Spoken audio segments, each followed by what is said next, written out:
Greetings, everyone. It's great to be with you. My name is Jacob, and I'm one of the students here in class. My passage for this paper, this research article, is Second Thessalonians 2, 1 through 12. It's commonly referred to the man of sin. Some people say the man of lawlessness. But essentially, it is a story about this person, this being, this figure that is going to come back before the Son of Christ is going to come back for the second time. So this event, this person is going to come back. He is going to place himself above Christ. He is going to try and take the throne, per se, here on earth above Christ. And when that happens, then you know that the Son of Man is about to come back for the second time. Uh, People have said that this is a whole host of things. Some people refer it back to pagan mythology. Some say that it's Satan itself, which doesn't really make a lot of sense because in the passage, it makes this reference that this person is according to the works of Satan. Therefore, it would be hard to believe that this person could be Satan. Some people have related this to Judaism back in the day. I don't think that's the case either. There's not really a lot of good arguments for that. One of the bigger ones, people have related it to a Roman ruler. Um, Maybe that could be part of the case. There's other portions of the Bible where I do believe that it talks about the fall of Jerusalem in the kingdom, and that was at the hands of the Romans. So there might be a little bit there. But most people, I would say, in today's world, they do the same thing with this passage as they do with Revelation. And what I mean by that is they relate it to the future Antichrist, right? There's this coming. A lot of the research that I've discovered or that I've looked at really starts to talk about the second coming of Christ, and they take this millennialist look at Revelation, which I typically don't agree with much of what they're trying to teach and they're trying to propose. They bring up the words rapture and 1,000-year reign and things of that nature. And a lot of the research that I've found has really gone that approach. I don't see a lot of evidence that supports it. I take the same stance with the man of sin, the man of lawlessness, as I do with Revelation.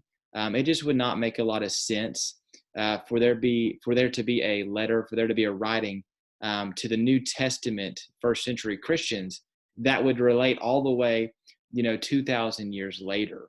And some people make that claim with Revelation, and some people here make that claim with this future Christ, this rapture, this 1,000-year reign.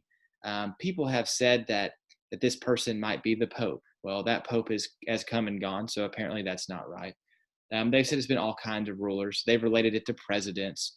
It seems that people kind of just relate this person to somebody who they think might be evil.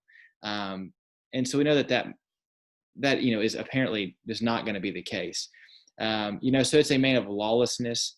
He is opposing God. He tries to take a divine status.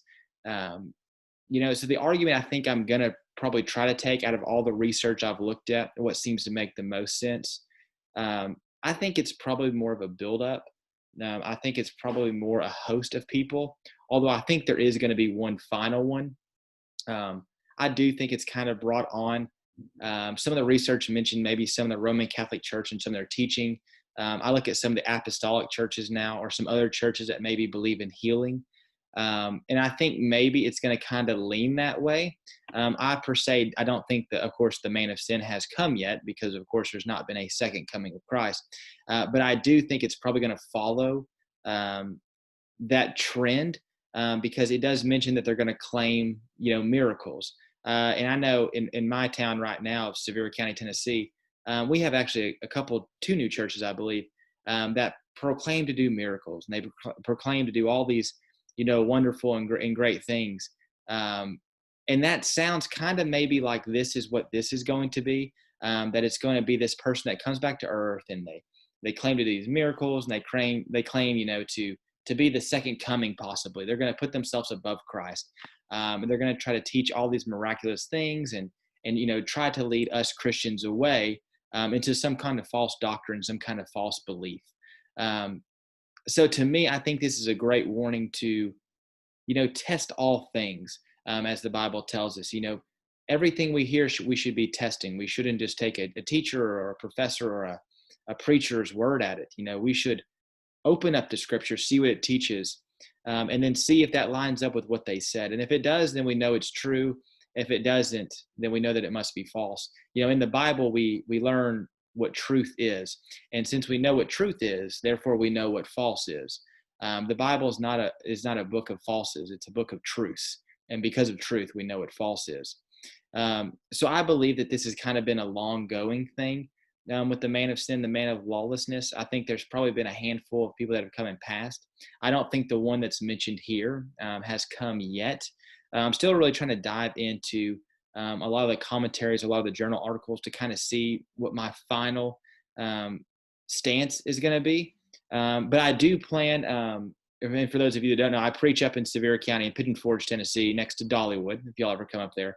But I preach, and I do plan on presenting this probably in roughly about 2 to 3 weeks to the congregation, probably.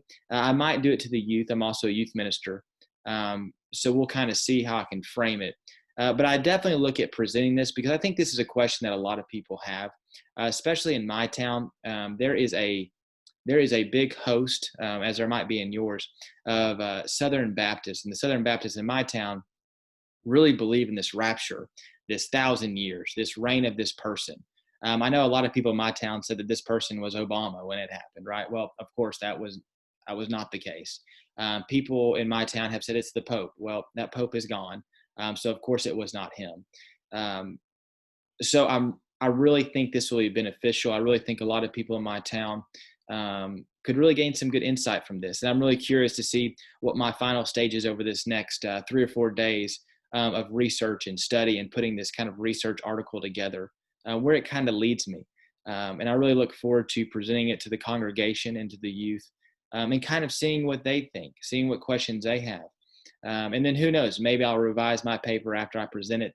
And then, I can resubmit it maybe, or I can share it out with the world and just kind of see, maybe some other good ideas, maybe some perspectives I might have missed. But that's kind of my interpretation. There seems to be a lot of arguments about what exactly this might be, or who exactly this man of sin might be. And I think we're still yet to see. I think there's a lot of things in the Bible that we possibly don't know. And I'm not huge on making a lot of speculations. And so I think that's going to be one of the harder parts for this, because I am going to have to come to some kind of conclusion. And I'm still just not quite there yet. So I look forward to sharing my paper with you all here in just a few days. And I hope you all have the best of luck in writing yours. And as always, God bless, be safe, and stay healthy.